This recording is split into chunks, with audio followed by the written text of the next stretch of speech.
हे त्याच्या घरच्यांपर्यंत नसेल तर एखादी गोष्ट जाऊन द्यायची तर नाही गेली पाहिजे, आणि आपण त्याच्या घरच्यांना नाही सांगितलं पाहिजे. लाडका ड्रायव्हर जो असतो त्यांचा, तर म्हणजे कसं असतं, त्यांच्या घरच्या म्हणा बाहेरच्या गोष्टी काय असतात त्या ड्रायव्हरला सगळ्या त्यांच्या खाचा खोचा माहिती असतात. जवळजवळ गाडी माझ्या सीटला पाणी लागेल एवढं मी त्यातली गाडी घातली आणि त्यातूनही गाडी बाहेर काढली, आणि गाडी बाहेर काढल्यानंतर गाडी बेल्ट बंद पडली, म्हणजे ते फॅन बेल्ट असतो तो तुटला. लोक म्हणजे नशीब आपण वाचलो. लोन काढून गाडी घ्यायला खूप सोपी आहे, पण ते हप्ते भरणं, अदरवाईज असे बरेच जण आहेत की कर्ज घेऊन गाडी घेतली आणि मग फायनान्स कंपन्या त्यांच्या गाड्या ओढून जातात. काही लोक आपल्याला टेबलला घेऊन खाऊ घालतात, काही लोक चहा पाण्याला सुद्धा विचारत नाही. काही वेळा काही लोकांनी ड्रायव्हरसाठी वेगळी स्वतंत्र सोय केलेली असते, किंवा काही वेळेस आम्हाला गाडीतच झोपावं लागतं, काही वेळेस जेवणाची सोय केलेली नसते, कारण ते आपल्या पैशाने करावं लागते. आताच्या काळात 360 डिग्री कॅमेरे जे आलेत ते सगळ्या हाय सेगमेंटच्या गाडीला आलेले आहेत, कारला आलेले आहेत. पण ते कारला जसे आहेत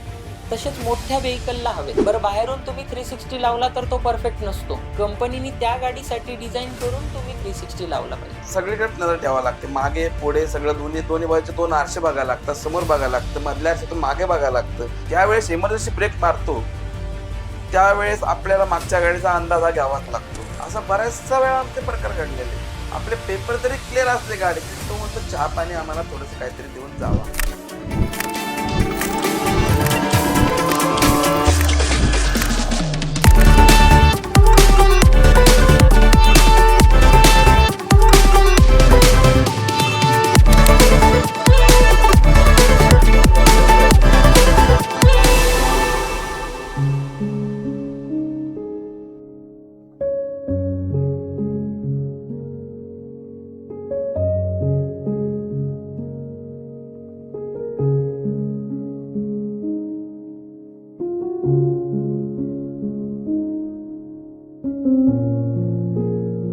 नमस्कार मंडळी, माय समष्टी या युट्यूब चॅनलवर मी श्रीरंग पटवर्धन आपल्या सर्वांचे मनपूर्वक स्वागत करतोय. आज माझ्याशी मनमोकळ्या गप्पा मारण्याकरता दशरथ तुपे, आम्ही ज्यांना प्रेमानं बापू असं म्हणतो, ही गेली 25 वर्ष वाहन चालक म्हणून कार्यरत आहेत.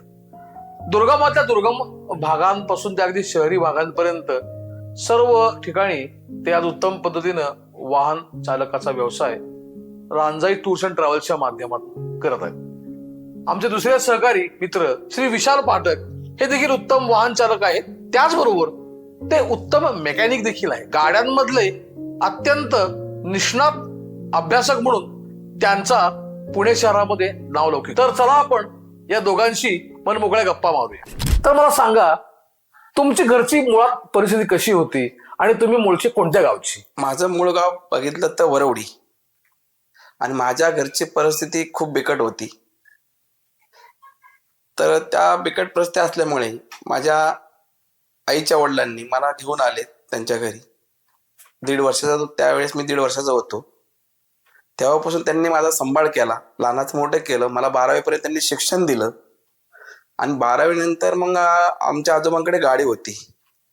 आजोबांचं वय 60-65च्या आसपास झालेलं होतं, आणि ती गाडी चालवायला कोणी नव्हतं. 12वी नंतर मग मी ती गाडी चालवण्याचा प्रयत्न केला, आजोबांच्या बरोबर जाऊन. असं करता करता ती गाडी मी 2007 पर्यंत चालवली.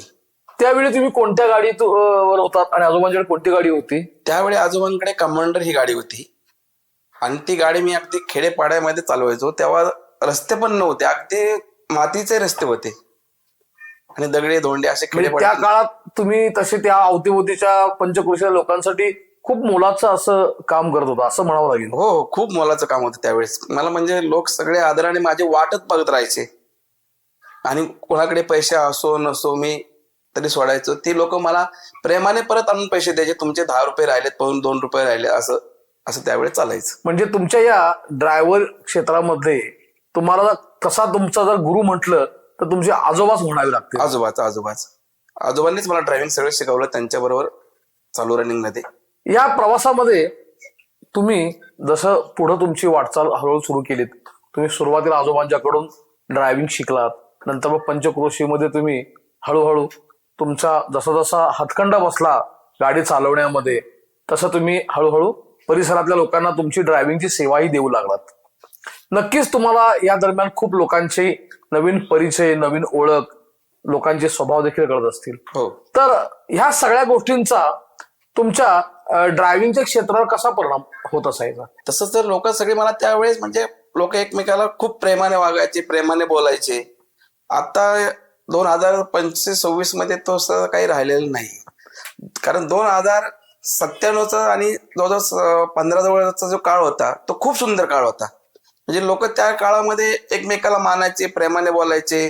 म्हणजे त्यावेळी तुम्ही जी ड्रायव्हिंगच्या माध्यमातून जी मदत करायचात, लोकांना सोडायचात, कोणातरी घेऊन कुठंतरी बाजारपेठेत सोडायचात, खेडेगावातनं दुर्गमातल्या दुर्गम भागातनं त्यांना आणायचात आणि मुख्य गावाशी त्यांना तुम्ही गावात पोहोचवण्याची सेवा द्यायचात, तर ह्यानं जी कृतज्ञता त्यांच्या मनात होती की बाबा हा माणूस खरंच आमच्यासाठी खूप मोठं काम करतोय, आणि प्रेमानं जे काही त्यांच्याकडनं, तुम्हाला असं कधी आठवतंय का की तुम्ही सहज एका माणसाला अगदी महत्वाची मोलाची मदत केलेली आहे, तुमच्या गाडीतून त्याला सोडलेलं आहे आणि त्याने काहीतरी प्रेमानं अगदी आठवणीनं तुम्हाला काहीतरी दिलेलं आहे? तसं बघितलं तो दुर्गम भागच होता. जिथे हा लोक मला हात करतील तिथे मी थांबायचोच, आणि किती गाडी फुल असू द्या मी त्याला मागे लटकून का होईना घेऊन जायचोच. त्या प्रेमापोटी मला लोक त्यांच्या शेतामध्ये जे काय पिकत असेल किंवा त्यांच्या घरामध्ये काय असेल, मला चहा पिल्याशिवाय किंवा त्यांच्यामध्ये भाजीपाला काय असेल, काकडी म्हणा, सीझन बाई म्हणजे फणस, आंबे वगैरे, हे लोक मला प्रेमाने गाडीत आणून दे. ती दिलेली सेवा आणि त्याच्याबद्दल त्यांच्या मनामध्ये असलेला तुमच्या विषयीचा आदरभाव हा या निमित्तानं आपल्याला नक्कीच पाहायला मिळतो. तुम्ही ग्रामीण भागात पण वाहन चालवायचं काम बरीच वर्ष केलीत.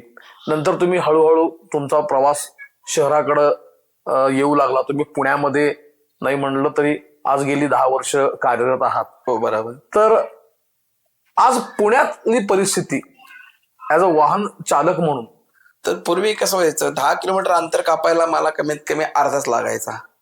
आता पाहिलं तर ट्रॉफिकची संख्या खूप झालेली आहे पुण्यामध्ये. तेच अंतर कापायला आता जवळजवळ 1.5 तास लागतो. त्यामध्ये खड्डे, स्पीड ब्रेकर, बाईक, 4 व्हीलर, 2 व्हीलरला गपकन गाडीच्या पुढे येऊन थांबतो, अचानक ब्रेक मारायला लागतो, किंवा पुढे खड्डा दिसला तर बाईकवाला पटकन ब्रेक मारून थांबल्या जातो. त्यामुळे आमच्या गाड्या थांबल्या जातात, आणि ट्रॉफिक झाल्यामुळे काय होतं, गाड्यांचं क्लच पेड, ब्रेक, ऍक्सिलेटर, परत डिझेल, या गोष्टी आणि खर्च वाढला जातो. बापू, तुम्ही अगदी सुरुवातीला तुमच्या आजोबांच्या गाडीवर तुमची वाहन चालक म्हणून आयुष्याची सुरुवात केलीत. रांजाई टूर्स अँड ट्रॅव्हल्स हे जे तुम्ही स्थापन केलेले जे प्रवासी वाहतुकीचं जे एक नाव आहे, हे तुम्हाला सुचलं कसं, आणि तुम्हाला ह्या निमित्तानं कुणाची प्रेरणा मिळाली की तुम्हाला हे रांजाई टूर अँड ट्रॅव्हल्स सुरू करावं असं वाटलं? 2007 ते मी जवळजवळ 17 पर्यंत दुसऱ्या गाडीवरती काम केलं. नंतर आता मला वाटलं गाडी आपण स्वतःचा काहीतरी बिझनेस असावा, काय म्हणून मी स्वतःचा बिझनेस स्थापन करायचा विचार केला. तर आमच्या गावदेवीचं नाव रांजाई देवी असल्यामुळं मी या टूरचं नाव रांजाई देवी टूर्स अँड ट्रॅव्हल्स नावाने करायचं ठरवलं. आवडलेला सगळ्यात चांगला रस्ता कोणता की जे तुला वाहन किंवा ड्रायव्हिंग करता खूप मजा आली? NE4 नावाचा एक रोड आहे, दिल्ली टू मुंबई म्हणून. तर तो मी रिसेंट 4 धामला गेलो होतो, त्यावेळेस त्या रोडवरून मी आलो. कारण त्याचं रोडचं पेवर पण छान आहे. 120 लाही तुम्हाला वाटत नाही की तुम्ही 120 ला चाललात म्हणून. तर तो NE4 नावाचा रोड आहे. लोकांना कदाचित समृद्धी महामार्ग पण आवडत असेल, पण समृद्धी महामार्गावर गाडी तुमची वेवी चालते. वेवी म्हणजे थोडंसं स्पीड वाढलं की तुमचं असं होतं. 120चं स्पीड लिमिट आहे त्याला, पण ती गाडी अशी चालते. तशी NE4 ला होत नाही. असा कोणता घाट आहे की जो तुला चालवत कधीतरी तुला धडकी भरल्याचं आठवतंय? वरंदा घाटात मला पहिली भीती वाटायची, पण ते खूप जुन्या काळात की वरंदा घाटचे किस्से ऐकलेले असायचे म्हणून. पण आता सध्या तसे कुठलाच घाट असा जो तुला धडकी भरवणारा नाही? नाही, प्रॅक्टिस मेक्स मॅन परफेक्ट. तसं तुम्ही जसं चालवत जाणार तसं तुमचा एक्सपिरियन्स वाढत जाणार. वाहन चालवताना किंवा वाहन चालवायच्या दरम्यान तो बऱ्याच नव्या नव्या गाड्यांना पण तू नक्कीच हाताळला असेल. त्यातली सर्वोत्तम गाडी तुला जी खरंच मनापासून आवडली की यार ही गाडी मला चालवायला मिळाली, मस्त वाटलं, अशी कोणती गाडी आहे? BMW 7 सिरीज 730 LD गाडी आहे, डिझेल गाडी. तर ती मला खूप आवडली. म्हणजे कुठून कुठपर्यंत तुझा प्रवास त्या गाडीतून झाला? ते एक सर आहेत आमचे, रिसवाडकर सर. तर त्यांच्या गाडीवर मी वर्षभर काम केलं. मी सगळ्यात पहिल्यांदा ती गाडी मी पुणे टू नाशिक नेली होती आणि सरांचं बाळ घरी होतं आणि मॅडम आणि सरांना फक्त जायचं होतं. तर तिथे नो लिमिट प्रमाणे मी ती गाडी फास्ट जाऊन मला फास्ट यायचं होतं. तर ती गाडी मी त्यावेळेस नाशिकला चालवली. तुम्ही भारतभर फिरला असेल की आणि प्रत्येक भागातले तुम्हाला वेगळे वेगळे अनुभव नक्की झाले असतील की काय तिथली जीवनशैली म्हणा, लोकांचं तिकडचं राहणीमान किंवा लोकांचा सामान्यपणे दृष्टिकोन एकमेकांकडे बघण्याचा. जरा गंमत जम्मत सांगा की तुमच्या भारत फिरतीची. तसं भारत बरं म्हणलं तर मी राजस्थान फिरून आलो, छत्तीसगड फिरून आलो, तेलंगणा, आंध्रा, कर्नाटक एवढं मी फिरून आले. तर आपल्या महाराष्ट्रामधले आणि बाहेरचे रस्ते यामध्ये खूप फरक आहे. आपल्या महाराष्ट्रात खूप खड्डे, स्पीड ब्रेकर आहेत. तसं कर्नाटकमध्ये गेलं, तेलंगणामध्ये गेलं, इकडे हैदराबाद साईडला गेलं तर खूप सुंदर रस्ते आहेत. गुजरातला गेलं तर खूप सुंदर रस्ते आहेत. पण ते अंतर कापायला आम्हाला काहीच वाटत नाही. आपल्या महाराष्ट्रामध्ये आलं तर नको वाटतं, कारण खूप खड्डे, स्पीड ब्रेकर, त्यामुळे अंतर काही काटलं जात नाही. तुमच्या या वाहन क्षेत्रामध्ये तुमचे बरेच मित्र पण हेच काम करतात. तुमची एकमेकांना अशी मदत होत असते का? म्हणजे व्यवसाय एकमेकांना देण्याबाबतीत म्हणा, हो, किंवा बाबा मला आज जमत नाहीये तर तू हे जरा थोडं भाडं कव्हर करशील का? किंवा बाहेर कुठं बाहेर गावी कुठं तुम्ही जर समजा गेला असाल तर त्याच्याविषयी बाबा तू तिकडे जाऊन आलायस जरा थोडी माहिती सांगशील का? आणि मग तुम्ही अशी एकमेकांना कशी मदत करता? हे नक्कीच करावं लागतं, कारण आता मी एकटा तर सगळीकडे काही पळू शकत नाही. त्यामुळे माझे मित्र जवळजवळ 200 मित्र आहेत. काय माझ्याकडे एखादी जर एक ट्रिप एक्स्ट्रा आली तर त्या मित्राला मी सांगत असतो की बाबा अशी अशी ट्रिप आहे, तू एवढी तू कर आणि व्यवस्थित सर्व्हिस दे. जशी मी लोकांना सर्व्हिस देतोय तशीच तू दिली पाहिजेस आणि माझं पुढे नाव निघालं पाहिजे, असं मी त्याला सांगत असतो. आता तुम्हाला माहिती आहे 17 प्रकारची लोक ह्या ड्रायव्हिंग क्षेत्रामध्ये कामाला असतात.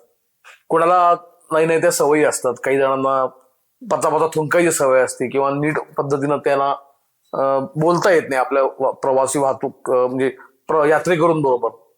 तर तुमचा जो काही तुम्ही जो एक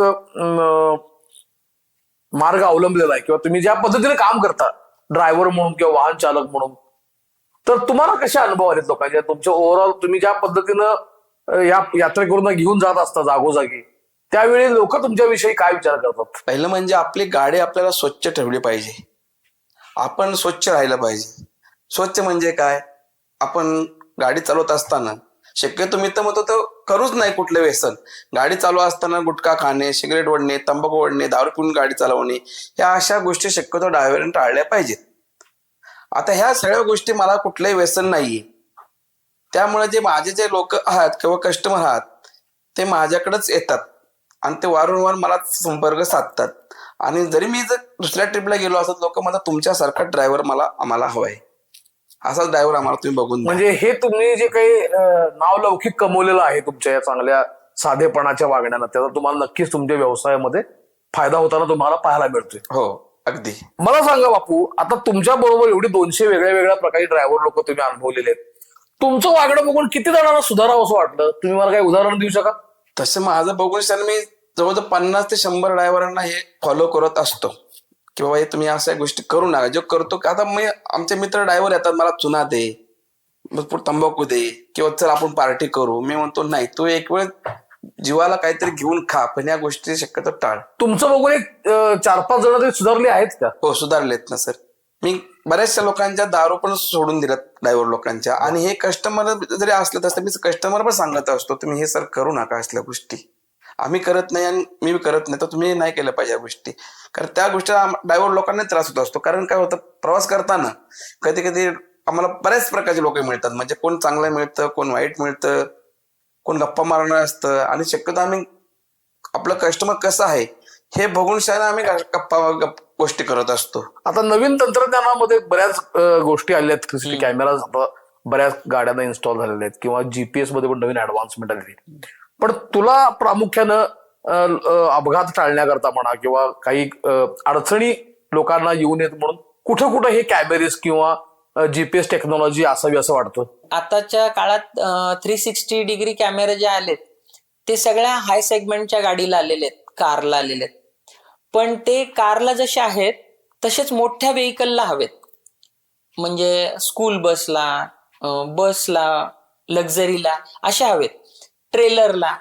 त्याचं कारण असं की कार तुम्ही मॅनेज करू शकता. ट्रकला आता नसतो क्लीनर, मग साईड त्याला कोण सांगणार? तर मोठ्या गाड्यांना 360 डिग्री कॅमेरा हवे. मग थोडे तुम्ही पैसे घ्या, म्हणजे बाकीचं काय तुम्ही एक्स्ट्रा त्याला काय ऍक्सेसरीज किंवा बाकीच्या गोष्टी लावण्यापेक्षा कंपनीने, बरं बाहेरून तुम्ही 360 लावला तर तो परफेक्ट नसतो, कंपनीने त्या गाडीसाठी डिझाईन करून तुम्ही 360 लावला पाहिजे. असं मला वाटतं की आत्ताच्या हेवी व्हेकलला 360 हवाय. 360 तुम्हाला दिसतंच, सगळं बाहेरचंही दिसतं आणि गाडी कुठून जाणार आहे, कशी जाणार आहे ती दिसते. तर टेक्नॉलॉजीचा उपयोग ह्या छोट्या कारला जसा केलाय तर त्याला इतका नेसेसरी नाहीये, तुम्ही मोठ्या गाड्यांना दिला पाहिजे तो. आता जग बदलत चाललंय, जग रहाटी बदलत चाललंय, त्यामुळे त्याचप्रमाणे येणाऱ्या काळामध्ये इंधनाची देखील वाहतूक होणार आहे. याचा सगळ्याचा विचार करून इलेक्ट्रिकल कार्सचा सध्या खूप मोठ्या प्रमाणात बोलबाला सध्या आपल्याला सर्वत्र बघायला मिळते. इलेक्ट्रिकल कार्स विषयी तुझं काय मत आहे? इलेक्ट्रिक कार भरपूर आलेल्या आहेत मार्केटमध्ये, नवीन नवीन कंपन्या लॉन्च करतात. पण इलेक्ट्रिक गाडीला काही लिमिटेशन्स आहेत की तुम्ही सलग 400 किलोमीटर जाऊ शकत नाही. त्याच्या पुढे आलं तर तुम्हाला चार्जिंग करावं लागतं, किंवा तिथून परत येताना कसं येणार, सगळीकडे चार्जिंग स्टेशन्स अवेलेबल नसतात. सडनली तुम्हाला फ्रायडे सॅटर्डे संडे सहजच कोकणात लोक जातात फिरायला, तर मग एवढ्या लोकांसाठी चार्जिंग अवेलेबल आहे का? की बऱ्याच जणांनी गाड्या घेतल्या, तर मग काय करणार त्याचं? तर असे चार्जिंगच्या गाड्यांचा तो प्रॉब्लेम आहे. बाकी फ्युएल भरण्यासाठी तुम्हाला हार्डली 5 मिनिट लागतात, 10 मिनिटं लागतात. तेव्हा तुझं म्हणणं आहे की इलेक्ट्रिकल कार्स अजून तितक्याशा या फ्युएल कार्सवर पर्याय भविष्यात होईल. भविष्यात इलेक्ट्रिक कार, टू व्हीलर वगैरे भरपूर इंधनांच्या गाड्यांची जागा घेऊ शकतील. बापू, ड्रायव्हर आता खूप महत्वाचा भाग बनलेला आहे समाजात. तुम्ही बघताय की ड्रायव्हर शिवाय अगदी राजकारणी असतील, मोठे मोठे अभिनेते असतील, उद्योजक असतील, त्यांचा एक स्वतःचा एक लाडका ड्रायव्हर असतो बघा. तो त्याच्याच विश्वासावर ते लांबचा प्रवास पण पत्करतात किंवा लांब म्हणतात. तर हा जो लाडका ड्रायव्हर हा जो प्रकार आहे, याविषयी तुम्ही काय सांगा? कारण लाडका ड्रायव्हर जो असतो त्यांचा, तर म्हणजे कसं असतं, त्यांच्या घरच्या म्हणा बाहेरच्या गोष्टी काय असतात त्या ड्रायव्हरला सगळ्या त्यांच्या खाचा खोच्या माहिती असतात. तो फक्त माणूस त्या लाडका ड्रायव्हर पशीच बोलत जात असतो. ते ड्रायव्हर आणि त्या लाडक्या कस्टमर मध्ये दोघांमध्येच ते राहिलं पाहिजे, तर तो लाडका ड्रायव्हर होतो आणि पुढचे वादही टाळतो. बरोबर. म्हणजे हे पथ्य खूप महत्वाचं आहे. हे त्याच्या घरच्यांपर्यंत नसेल तर एखादी गोष्ट जाऊन द्यायची तर नाही गेली पाहिजे, आणि आपण त्याच्या घरच्यांना नाही सांगितलं पाहिजे. बापू, मला तुमच्या या पूर्ण प्रवासामधला असा अनुभव तुम्ही सांगा की ज्यावेळी तुम्ही तुमच्या अनुभवाच्या जोरावर तो कटू प्रसंग असेल किंवा असा एक अडचणीत टाकणारा प्रसंग होता, प्रवास तुमचा सुरू होता आणि तुम्ही त्यातनं अतिशय खुशालीनं स्वतःचा जर जीव वाचवलाच, तसंच प्रवाशांना देखील हे एक भरोसा दिला की काही काळजी करू नका, मी आहे, मी सांभाळून घेईन अशी परिस्थिती. असा कुठला प्रसंग तुम्हाला आठवत आहे तुमच्या 25 वर्षातल्या या प्रवासातला? हो, आठवतंय ना. ज्या वेळेस निरा भाडकर धरणाचं काम चालू होतं आणि पुनर्वसन पाऊस म्हणजे धरणाचं काम पूर्णपणे झालं होतं आणि लोकांचं पुनर्वसन पण थोड्याफार प्रमाणात झालं होतं. त्या काळामध्ये पाऊस खूप पडला आणि असं नदीचं पाणी पुलावरती आलं. ते पुलावरती पाणी आल्यानंतर मी तिथं गाडी घालायला नाही पाहिजे होती, गाडी घातली तिथे त्या पाण्यात. जवळजवळ गाडी माझ्या सीटला पाणी लागेल एवढं मी त्यातली गाडी घातली आणि त्यातूनही गाडी बाहेर काढली. आणि गाडी बाहेर काढल्यानंतर गाडी माझी बंद पडली, म्हणजे ते हँड बेल्ट असतो तो तुटला. लोक म्हणले नशीब आपण वाचलो. म्हणजे हा प्रसंग तुम्ही तुमच्या हुशारीनं आणि थोडासा तो अवसादघातकीचा प्रसंग होता. खूपच. आम्ही तर इकडे पण नव्हतो तिकडे पण नव्हतो. जर आम्ही थांबला असतो तर आम्हाला पाण्यातून बाहेर निघताच नसता आलं. त्यामुळे आम्हाला ते क्रॉस करणं गरजेचंच होतं. आणि नशीब आमचं असं म्हणजे आम्ही त्या पुलावरून ब्रिजवरून गाडी पास केली आणि लगेचच हँड बेल्ट तुटला आमचा.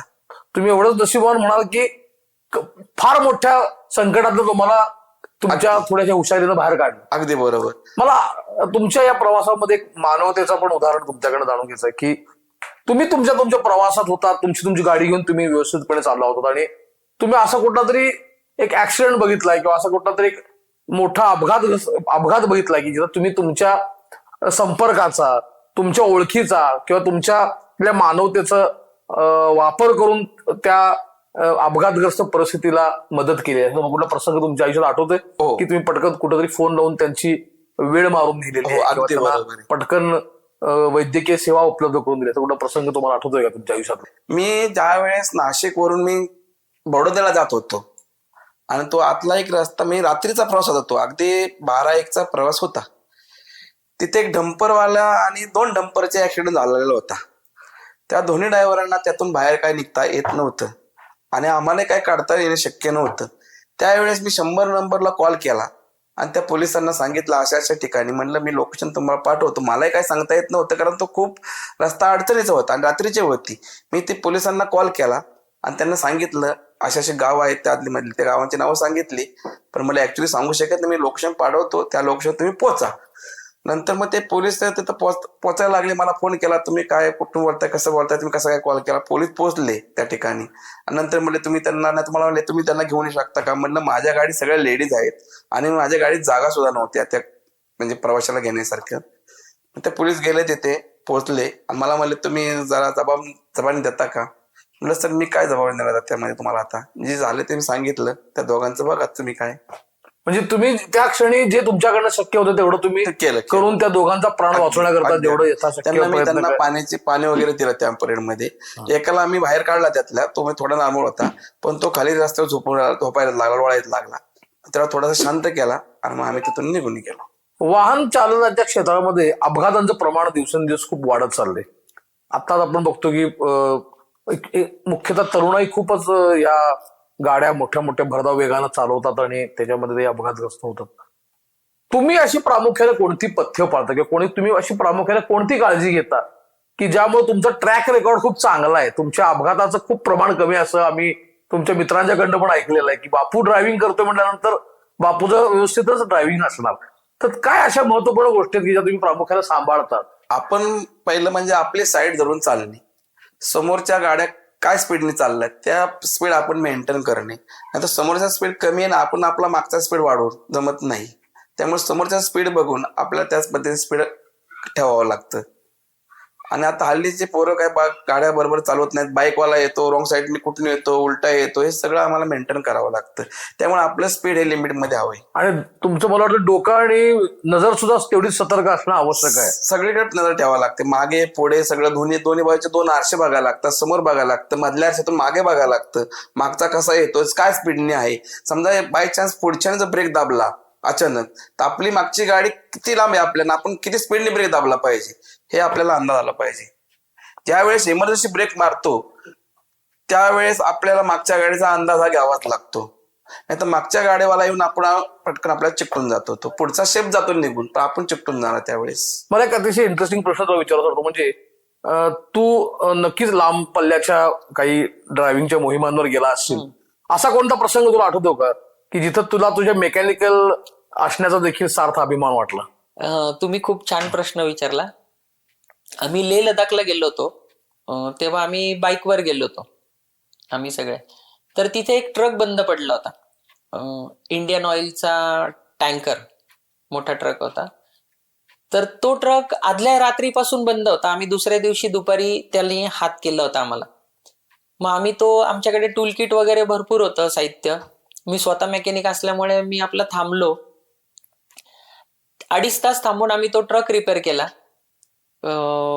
फिल्टरचे प्रॉब्लेम वगैरे सॉल्व्ह करून एअर काढून वगैरे चालू केला. तर त्यावेळी मला मेकॅनिक असल्याचा खूप अभिमान वाटला की तो ट्रक मी रिपेअर करू शकलो. कारण आदल्या रात्रीपासून, बरं तिथं रेंजही नाही, तो आदल्या रात्रीपासून थांबलाय. म्हणजे ड्रायव्हरचे काही प्रॉब्लेम असतात हेही तुम्ही समजून घ्या की ड्रायव्हर काय कॅटेगरीतून तो जातो. आणि तिथे मला खूप अभिमान वाटला माझ्या मेकॅनिक असल्याचा. प्रत्येक ड्रायव्हरला मी हे पण सांगू इच्छितो की तुम्ही थोडं नॉलेज घ्या. तुम्हाला ज्या दिवशी सुट्टी आहे तर एखाद्या गॅरेजला जाऊन बसा. स्वतःच म्हणजे काय, नुसतंच युट्यूबला बघून तुम्ही काय करू शकणार नाही, पण तिथे काही 4 वस्तू पुसल्या तर ऍटलिस्ट तुमच्या डोळ्याखालून गेलेलं असतं की इमर्जन्सीला काय झालं की काय तुम्ही करू शकता. तर हे मला म्हणजे हा अनुभव आहे की तिथे आम्ही ट्रक रिपेअर केला आणि तो ट्रक त्याची ट्रायल मारून आम्ही थोडे 2-3 टन ट्रायल मारले. रोहतांग पासला होता तो ट्रक बंद पडलेला. आणि मग आम्ही पुढच्या प्रवासाला सुरुवात केली. येणाऱ्या काळात तुला काय वाटतं की हे जे ड्रायव्हिंग क्षेत्र आहे हे प्रामुख्यानं या प्रगतीशील देशामध्ये महिला कितपत या क्षेत्रामध्ये पुढं प्रावीण्य प्राप्त करतील? महिलांनी बरंच अपग्रेड झालेले आहेत महिला, कारण स्कूल व्हॅन्स चालवतात लेडीज. आणि कोणी प्रेफर करेल की माझ्या गाडीवर एखादा जेंट्स ड्रायव्हर जाण्यापेक्षा कोणी लेडीज ड्रायव्हर माझ्या मुलीला शाळेत सोडलेलं कधी चांगलं, कारण व्यसन हा प्रकार जेंट्स ड्रायव्हर मध्ये आढळतो. तर आता लेडीज ड्रायव्हर त्याला कॅप्चर करता येते. लेडीजला खूप स्कोप आहे, कारण जेंट्सला समजा 20,000 पगार लागत असेल तर लेडीज 15-16 हजारामध्ये पण काम करणार आहेत. आणि अजून एक असं आहे की तुम्ही शिकून अब्रोड पण जाऊ शकता ड्रायव्हिंगसाठी. जसं मी ऑस्ट्रेलियाच्या ड्रायव्हिंगसाठी अप्लाय केलेलं, म्हणजे करतोय, चालू आहे माझं प्रोसेस. तर तुम्ही म्हणजे महिलांना काय आणि जेंट्सला काय, तुम्ही इथलं शिक्षण पण घेऊन तुम्ही 5-6 वर्ष बाहेर पण नोकरी करू शकता. स्कोप तर भरपूर आहे तुम्हाला सध्या. लगेच काय ड्रायव्हरलेस कार लगेच तर तुमच्या पुढच्या 10 वर्षात तर येणार नाही, पण 10 वर्षांमध्ये तुम्ही भरपूर काही करू शकता, म्हणजे स्कोप आहे त्याला. सामान्यपणे बापू, हे जे वाहन चालवण्याचं जे क्षेत्र आहे, आपण ज्याला ड्रायव्हिंगचं क्षेत्र म्हणतो, हे कितपत संसाराला मदत करणार आहे? आणि किंवा तुम्ही असं काय सांगू शकाल की कोणत्या कोणत्या गोष्टी जर आपण टाळल्या तर या क्षेत्रामध्ये खूप चांगला स्कोप आहे तरुणाईला? तसं बघितलं तर स्कोप आहे त्याला, पण ड्रायव्हर लोकांनी पथ्य पाळले पाहिजेत. पथ्य म्हणजे काय, व्यसन हे कुठल्याही प्रकारचं त्यांनी केलेलं नाही पाहिजे, करायला नाही पाहिजे. कारण व्यसनाच्या आरे गेला की तो पैसे शिल्लक ठेवू शकत नाही. आज तो 1 क्वार्टर पेला तर उद्या तो थोड्या वेळाने ते काही नशा येत नसते, तो दुसरी क्वार्टर प्यायला तयार असतो. त्यामुळे तो पूर्ण दिवसभरात धंदा जर केलेला असतो ते संपून जातो आणि घरच्या लोकांना पैसे देऊ शकत नाही. तो मग तो पुढे कर्जबाजारी होतो, गाडीचे हप्ते पिटत नाहीत. शासन पण यामध्ये थोडाफार पुढाकार घेत आहे सध्या की भारतातल्या तरुणांना किंवा तरुणींना ड्रायव्हिंग क्षेत्रामध्ये इतर देशांमध्ये रोजगार मिळावा. तर त्याविषयी तुला काही माहिती आहे का की कुठल्या सामान्यपणे देशांमध्ये या बाबतीत आपल्या शासनानं पुढाकार घेतलाय? आपण असं बघतोय सध्या की जग हे आता छोटं होत चाललेलं आहे आणि इकडून तिकडं लोक वेगळ्या वेगळ्या व्यवसायाच्या निमित्तानं जात असतात. तसं या ड्रायव्हिंग क्षेत्राला सुद्धा प्रचंड मोठं जागतिक व्यासपीठ नक्कीच उपलब्ध असणार आहे. त्याविषयी तू काय सांगशील? मध्ये पेपरला पण ऍड होती की सरकारकडून जर्मनीसाठी ड्रायव्हर आपले जाणार होते, त्याच्यासाठी ट्रेनिंग देणार होते. इंग्लिश नेसेसरी नव्हतं त्यांना खूप, पण युक्रेन आणि त्याच्या वॉरमुळे ते जरा युक्रेन रशियाच्या वॉरमुळे ते जरा थोडं लांबवलं किंवा थांबवलं. पण तुम्ही स्वबळावर तुमचा अभ्यास करून पीटी परीक्षेचा अभ्यास करून तुम्ही फॉरेनला जाऊ शकता. तिकडे खूप छान स्कोप आहेत. दुबईला वगैरे पण आपले ड्रायव्हर जातात. खाणी वगैरे, क्रशर वगैरे जे आहेत त्याच्यात त्यांचं बरंच योगदान आहे. खूप स्कोप आहे तसा, पण तो अब्रॉड मध्ये का, तर तिथे त्याला व्हॅल्यू आहे, तिथे लोक काम करत नाही म्हणून. मग लोकांनी त्याच्याकडे जरा लक्ष द्यावं. तर या मुलाखतीच्या शेवटच्या वेळाला मी येतोय की ह्या सगळ्या प्रवासामध्ये तू असा कुठला एक आठवणीचा प्रसंग सांगू शकशील का की जिथं तुझ्या कुटुंबानं तुला नक्की या बाबतीत प्रोत्साहन दिलं? माझं कुटुंब नेहमीच माझं प्रोत्साहन देतं, कारण मी प्रत्येक वेळेस कुठे कुठे गेलं तर असं कोणाची गाडी बंद पडली, कोणाला काय प्रॉब्लेम झाला तर मी नेहमी मदत करतो. तर मला नेहमी कुटुंबाचं म्हणजे आहेच की त्यांना खूप अभिमान आहे की मी गाडी चालवतो, ड्रायव्हिंग करतो. ड्रायव्हिंग क्षेत्राने मला खूप नाव लौकिक केलं. जसं माझं गॅरेजच्या रिपेअरिंगच्या क्षेत्राने माझं नाव म्हणजे मला ओळखतात लोक, तसं ड्रायव्हिंगमुळे पण मला ओळखू लागले. अगदी सेलिब्रिटींकडे पण मी ड्रायव्हिंगसाठी गेलेलो की मुंबईत खूप ड्रायव्हर आहेत, पण विश्वासू आणि चांगलं ड्रायव्हिंग करणारा व्यक्ती म्हणून मला 7 दिवस लग्नाला मी मुंबईला गेलेलो आहे सेलिब्रिटींच्या घरी. लग्नासाठी वगैरे किंवा कुठे कुडाळ वगैरे शूटिंग प्लेस असतील तर तिथे मला नेलेले. तर मराठी क्षेत्रातले बऱ्याच मोठ्या ऍक्ट्रेस बरोबर मी फिरू शकलो ड्रायव्हिंगच्या माझ्या स्किलमुळे. तर मला त्याचा अभिमान आहे की मी ड्रायव्हर पण आहे म्हणून. तुम्ही तर अत्यंत जोखमीचं काम करता, लांब लांब पर्यंत जाता तुमची गाडी घेऊन. घरच्यांचं तुमच्याविषयी काय मत असतं? घरची तुमची काळजी कशी घेतात अशा वेळी त्यांना? कारण त्यांना जर धाकधूक होतच असणार आहे, आज माझा मुलगा दिल्लीला गेलाय गाडी घेऊन एवढी, माझा मुलगा हैदराबादला गेलाय. प्रवासाला तर नक्कीच हे असतं की बाबा माझ्या ड्रायव्हरनं मला व्यवस्थितपणे माझ्या ठरलेल्या ठिकाणी घेऊन जावं. बरोबर आहे. परंतु एक घरचं कुटुंब सदस्य म्हणून काय सामान्यपणे आई तुम्हाला निरोप देते किंवा आई वडील तुम्हाला काय सामान्यपणे सांगतात की काय कर बाबा? आई वडिलांचं लक्ष पूर्ण आम्ही घरी जाईपर्यंत त्यांचा जीव आमच्याकडेच लागलेला असतो. म्हणजे ते सांगतात सावकाश जा, झोप घे, खा पेत जा, व्यवस्थित टायमाच्या टायमाला खात जा, पैशाचा विचार करू नको, 2 रुपये लागले तरी खा. काय असं असतं, काही लोक ड्रायव्हरला जेवण खावण करतात, काही लोक चहा सुद्धा पाजत नाही किंवा पाणी सुद्धा विचारत नाहीत. नाईटला वगैरे आम्ही गेलो तर तो ड्रायव्हर कुठं झोपलाय, त्यांनी खाल्लंय का नाही, पेलंय का नाही. पण हे काही लोकांना कळत नाही की आपल्या जीवावरती, त्या ड्रायव्हरच्या जीवावरती संपूर्ण आपलं कुटुंब आहे. त्या ड्रायव्हरला पहिलं बघितलं पाहिजे, तर कारण तो आपल्याला घेऊन आलाय. तर काही लोक करत नाही ती. म्हणजे ती संवेदनशीलता किंवा तो दृष्टिकोन प्रत्येक यात्रेकरूंमध्ये तुम्हाला पाहायला मिळत नाही. हो, अगदी बरोबर. पण काही तुमच्या आयुष्यात अशी माणसं असतील आता की जणू तुम्हाला तळ हाताच्या फोडावानी जपत असतील. म्हणजे ते आम्हाला 1 रुपया सुद्धा खर्च करून देत नाहीत. त्यांच्या टेबलला बसून ते आम्हाला खाऊ पिऊ घालणार, त्यांच्या शेजारी ते कॉटवर झोपायला घेणार आपल्याला. कारण तो आपला घरचा माणूसच म्हणून आपल्याला सांभाळतात. म्हणजे असा माझा भरपूर लोकांशी संपर्क आहे. म्हणजे जवळजवळ 90 ते 80% लोक असे माझे लोक तसे जोडलेले आहेत. जसं पर्सनल लोन असं तसं व्हेकल लोनचं सुद्धा प्रमाण खूप आपल्याकडे जास्त वाढलेलं आहे आणि तशा वित्तीय संस्था पण लोकांना लोन्स देत आहेत. तर ओला उबेर तर जसं प्रस्त वाढायला लागलं सगळ्या मोठ्या शहरी भागांमध्ये, तसं लोकांचं कर्ज काढून गाडी घेण्याचं प्रमाण देखील वाढू लागलं आणि मग त्याच्यातून आपला व्यवसाय निर्माण करण्याचा देखील एक मनामध्ये विचार बऱ्याच तरुणांच्या मध्ये येऊ लागला. तर कर्ज काढून गाडी व्यवसाय किंवा कर्ज काढून वाहन व्यवसाय कितपत फायदेशीर आहे का स्वतंत्रपणे एक ड्रायव्हर म्हणून कार्यरत राहणं फायदेशीर आहे? तुला काय वाटतं? तसं तर दोन्हीच्या पॉइंट ऑफ व्ह्यूनी तुम्ही विचार केला तर वेगवेगळ्या प्रकारची उत्तरं त्याला अपेक्षित आहे. जसं की तुम्ही पर्सनल जर तुम्ही ड्रायव्हर म्हणून जाणार असाल तर तुमचा परफॉर्मन्स वगैरे बघून तुम्हाला ड्रायव्हिंगला ठेवू शकतात. तुम्हाला त्याच्यात मेंटेनन्स बघावा लागत नाही, काही नाही. जे आहे ते सर्व ज्याची गाडी आहे तो बघतो. आणि जर तुम्ही स्वतः ओला उबर सारखी गाडी चालवणार आहेत किंवा काही पर्सनल म्हणजे डायरेक्ट प्रायव्हेट तुम्ही टुरिस्टचं काही करणार असाल तर तुमची ओळख तेवढी पाहिजे. तुम्हाला लोक ओळखणारी पाहिजेत. तुम्हाला गाडीबद्दलचं लोकांना म्हणजे गाडीबद्दलचं नॉलेज हवंय की लोकांना तुम्ही तेवढं फिरवू शकणार. तर ह्या गोष्टीत तुम्ही अपग्रेड झाले पाहिजे.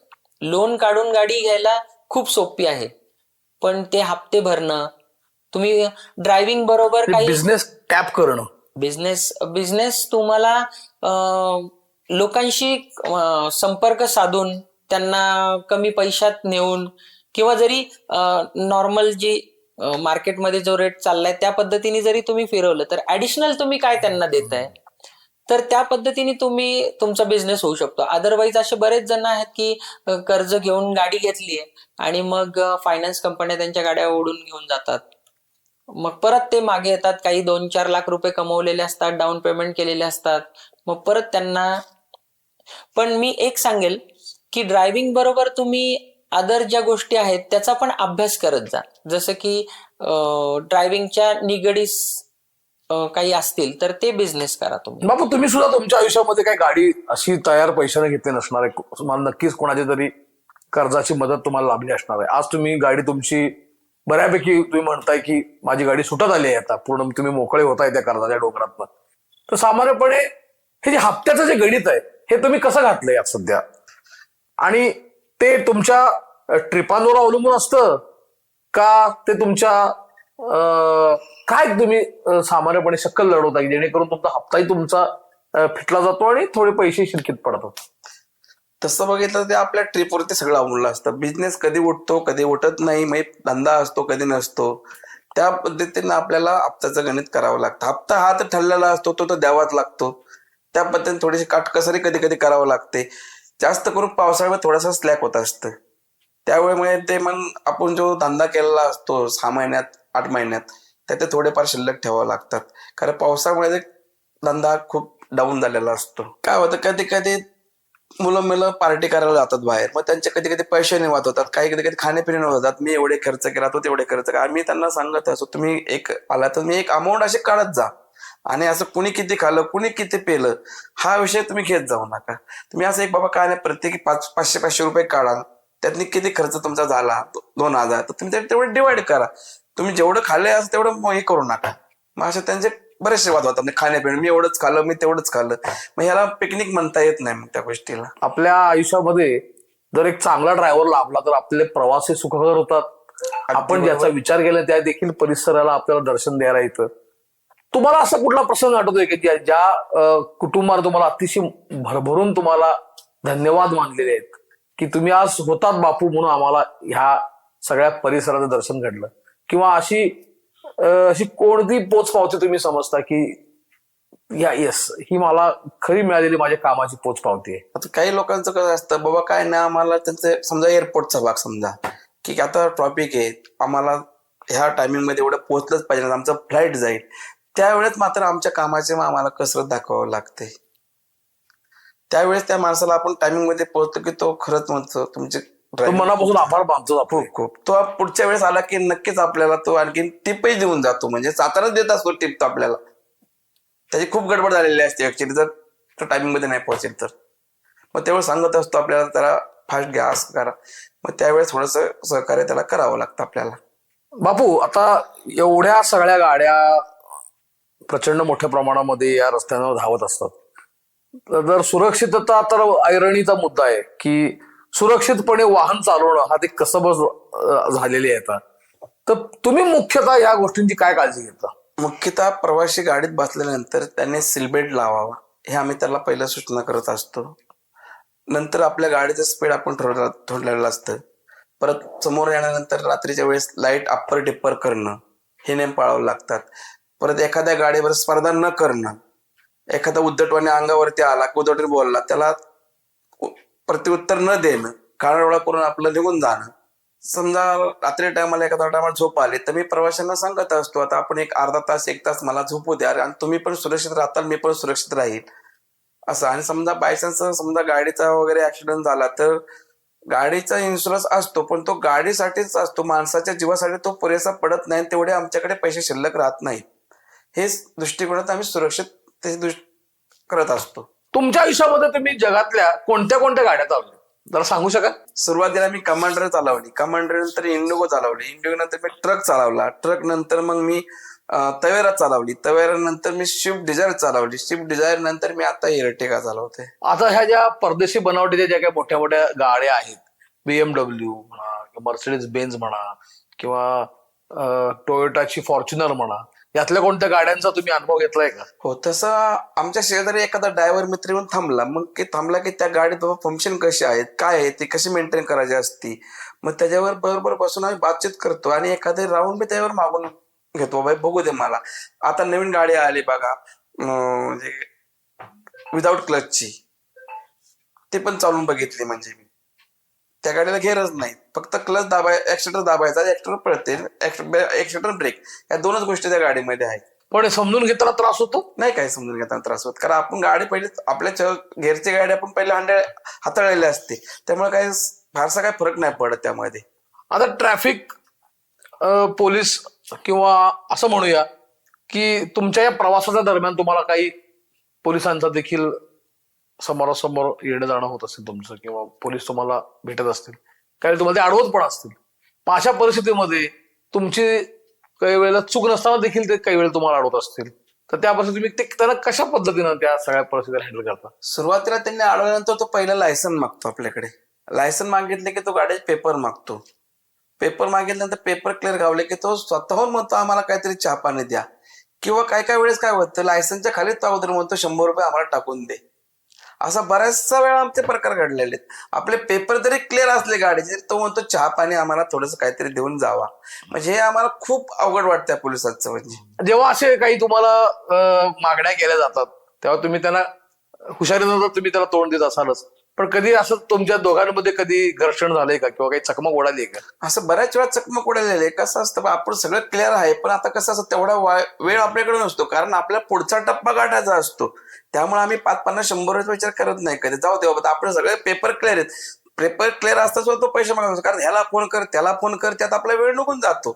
असं करता करता आपला अर्धा तास तिथे गेला, तर अर्धा तास आपण पुढचा टप्पा गाठू शकत नाही. म्हणजे व्यावसायिक म्हणून तुम्ही जे तुम्हाला सहज शक्य ते करून पुढच्या दिशेने वाटचाल करता. अगदी बरोबर आहे. हा व्यावसायिक शहाणपणा तुम्ही नक्कीच हो, जागोजागी वापरता. आता तो सोडतच नाही गाडी, कारण जोपर्यंत त्याची भूक भागत नाही तोपर्यंत तो गाडी सोडत नाही. काही ना काहीतरी तुम्हाला काही काढत असतो. इथे रेडियम नाही काय, मग ते गाडीने तर खड्ड्यात पडला, इथं कलरच गेलाय, काही कारण सांगत असतं. मग तो समजा आपण युनिफॉर्म जरी घातला, तो तो तो इन्शर्टच नाही केला, तुझी कॅपच नाहीये, बॅचच लावला नाहीस खिशाला, असे काही ना काही खुंप काढत ना. त्यापेक्षा लायसन्स देताना किंवा मोबाईल दाखवताना त्या खाली 100-50 नोट टाकून द्यायची, तो लगेच जा म्हणतो. गोडी गुलाबीनं पुढे सर. बस, अगदी बरोबर. मग तो एकही पेपर आपला कुठला चेक केला जात नाही. जरी तुमचा गाडीचा पीव्हीसी संपलेला असला तरी तो सोडून देतो गाडी. या सगळ्या यात्रेकरू मंडळींबरोबर फिरताना तुम्ही काही तुम्हाला अपेक्षित काय गोष्टी आहेत ज्या तुम्हाला असं वाटतात किंवा जर त्या नियमावली जर अशी जर केली तर काय असेल ते नियमावलीमध्ये?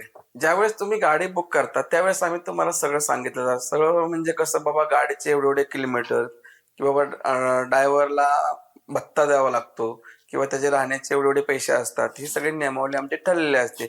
पण बरेचसे लोक म्हणजे ती सोय करत नाहीत, असं पण होऊ शकतं. त्यामध्ये काही लोकांना कमी पैशातली गाडी हवी असते. आता आम्हाला धंद्याची गरज असल्यामुळे आम्ही मग कधी कधी त्यांनी जेवण नाही दिलं, त्याची नाही सोय केली, तर त्या पैशात सुद्धा आम्हाला जावं लागतं. का तर आपल्या गाडीचा हप्ता म्हणजे भरायचा असतो. त्या काटकाजीने आम्ही कधी कधी मग जेवणाचा किंवा राहायचा विचार करत नाही. आम्ही गाडीमध्ये पण झोपत असतो. मग आम्ही स्वतःच्या पैशाने कुठे वडे पाव खा, आमचं मग त्यामुळे पोट बिघडतं. ह्या धकाधकीच्या व्यवसायामध्ये बापू, ड्रायव्हर नावाचा जो काही एक समाज आहे, ड्रायव्हर नावाचा जो काही घटक आहे, तो नक्कीच आजारी पण पडत असणार आहे. साहजिक आहे. आरोग्य त्यांचं बिघडत असणार आहे, कारण इतकं धांदल आणि इतका स्ट्रेसफुल हा सगळा प्रवास तुमचा. रात्री प्रवास करायचा, काही वेळा सकाळी प्रवास करायचा, काही वेळा सलग तुम्हाला प्रवास करायचा. तर सामान्यपणे ड्रायव्हर लोकांना कोणते कोणते आजार आपल्याला पाहायला मिळतात? सामान्य असं बघितलं ऍसिडिटीचा प्रभाव जास्त ड्रायव्हर लोक होत असते, आणि एका जागेवर सारखा बैठ काम असल्यामुळे त्याचं पोट सुटत असतं. त्यामुळे कोलेस्ट्रॉल वगैरे हे असे प्रमाण वाढत असतात, तब्येत वाढते त्याची. हे प्रमाण ड्रायव्हर लोकांमध्ये दिसून येतं जास्त करून. तरी कारण झोप त्याची वेळेवर होत नाही. मुद्दा म्हणजे पहिलं म्हणजे कधी रात्री, कधी पहाटे, कधी पोचावं लागतं, कधी यावं लागतं, ह्या गोष्टी. कारण झोप तर कधीच होत नाही पूर्ण ड्रायव्हरची. कारण झोपेत जरी आता त्याला चिंता असते, उद्याचे काय, आपलं उद्या काय ठरलेलं आहे, काय नियोजन असतं, हे सगळं त्याच्या डोक्यात रातभर ते गणित असतंच. पुढच्या डेट कुणाच्या घेतल्यात आपण, हे त्याचं नियोजन ठरलेलं असतं अगोदरच. त्यामुळे तो नाही म्हणत ताण मनावर असतो. ताण हा डोक्यामध्ये ठरलेलाच असतो. बाबा आता उद्या काय करायचं, आपल्याला किती वाजता उठावं लागणार आहे, कसं जावं लागणार आहे, आपल्याला गाडी साफ केली पाहिजे, आपला युनिफॉर्म स्वच्छ पाहिजे, हे सगळं डोक्यात ठरलेलं असतं. झोपत जरी आता ड्रायव्हरला झोप लागत नसते. तुम्ही अशी स्वतःची काळजी कशी घेता या सगळ्या धकाधकीच्या आयुष्यामध्ये? तुम्ही फ्रेश दिसता आम्हाला जेव्हा केव्हा तुमची आमची भेट होते, तर तुम्ही अशी विशेष काय सिक्रेट काळजी स्वतःची घेता? जेणेकरून मी पहिलं 2 ते 3 तास झोप, म्हणजे डे नाईट जरी केली तरी मी 1.5 ते 2 तास झोप घेतच असतो, आणि हे घ्यायलाच पाहिजे आपण. तर मग तुमची तर स्वतःची काळजी तुम्हाला घ्यावी लागत असणार, कारण तुम्ही जेव्हा जेव्हा आम्ही तुम्हाला बघतो तुम्ही फ्रेश आणि जरा व्यवस्थित दिसता. तर झोपेच्या बाबतीत तुम्ही काय काळजी घेता? शक्यतो 8 ते 6 तास ही ड्रायव्हरची झोप झालेलीच पाहिजे, आणि शक्यतो डे नाईट प्रवास हा टाळला पाहिजे. पण हा कधी कधी आम्हाला डे नाईट प्रवासही करावा लागतो, कारण मुंबईला जायचं म्हणलं तर एअरपोर्टच्या फ्लाईट या पहाटे असतात, किंवा पहाटे जायचं यायचं असतं. त्यावेळेस थोडी का होईना डुलकी मग आम्हाला ही घ्यावंच लागते, किंवा जोपर्यंत कस्टमर येतो तोपर्यंत आम्ही गाडीची डुलकी काढत असतो. समजा ते अर्धा 1 तासाची डुलकी सुद्धा आम्हाला खूप होते अशा वेळेस. वेगळ्या वेगळ्या पद्धतीच्या प्रवासात वेगळ्या वेगळ्या पद्धतीचं खाणं नाही म्हणतं तरी आपल्याला खावं लागतं. तरी देखील त्यातून तुम्ही कोणत्या कोणत्या गोष्टींना टाळायचा प्रयत्न करता की जेणेकरून त्याच्यामुळे आपलं आरोग्य चांगलं राहील? शक्यतो तेलकट जे पदार्थ आहेत ते खाण्याचं टाळाटाळ केली पाहिजे. काय होतं, ड्रायव्हर लोक शक्यतो शॉर्टकट मारतात, वडापाव खायचं जास्त हे करतात. पण माझं तसं नाही, मी शक्यतो वडापाव टाळतो. मी जास्त करून फ्रूट गाडीत ठेवतो किंवा बिस्किट गाडीत ठेवलेलं असतं. असं मला वाटतं आता की आपल्याला खायला उशीर होणार आहे, तर मी फ्रूट घेतो किंवा बिस्किटची पुढे गाडीत अशा वेळी ठेवले असतात. किंवा एखाद्या आउटसाईडला जाणार तर आपल्याला काही वेळ मिळणार नाही, त्यावेळेस मी हे कॅरी करत असतो.